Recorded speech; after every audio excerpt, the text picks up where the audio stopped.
இன்றைக்கி ஒரு movie date பண்ணலாம் அப்படின்னு பிளான் பண்ணியிருந்தோம். எனக்கு எப்போவுமே வீட்டில் உட்காந்து டிவி பார்க்குறத விடையிலையும் தேட்டரில் போய் மூவி பார்க்குறது ரொம்ப பிடிக்கும்.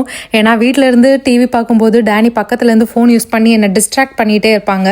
தேட்டர்லனா ஃபோனெல்லாம் ஆஃப் பண்ணி வச்சுட்டு காசு கொடுத்துருக்கோம் அப்படிங்கிறதுனால அந்த 2 or 3 hours உட்காந்து நம்ம மூவி பார்த்து தான் ஆகணும்.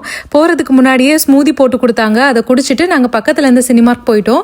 கூலி மூவி தான் பார்க்க போயிருந்தோம். நீங்கள் கூலி மூவி பார்த்துருந்தீங்கன்னா உங்களுக்கு அது பிடிச்சிருந்துச்சான்னு எனக்கு கமெண்ட்ஸில் சொல்லுங்கள். டேனி ஆன்லைனில் டிக்கெட் புக் பண்ணும்போதே இந்த பாப்கார்ன் சோடா எல்லாமே ஆர்டர் பண்ணிட்டாங்க. அதனால அதை போய் நாங்கள் பிக்கப் பண்ணிவிட்டு அதுக்கப்புறமா மூவி பார்க்குறதுக்காக போயிட்டோம். நான் கொஞ்சம் ரிவ்யூஸ் எல்லாம் பார்த்துட்டு தான் போயிருந்தேன். ஆனால் ரிவ்யூஸில் இருந்த அளவுக்கெல்லாம் எனக்கு பேடாக தெரியல.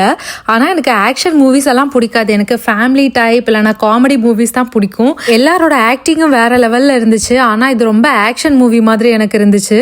வீட்டுக்கு வந்ததுக்கு அப்புறமா டின்னருக்கு என்ன செய்யலாம்னு யோசிச்சுட்டு இருந்தேன். ஃப்ரிட்ஜில் தோசை மாவு இருந்துச்சு.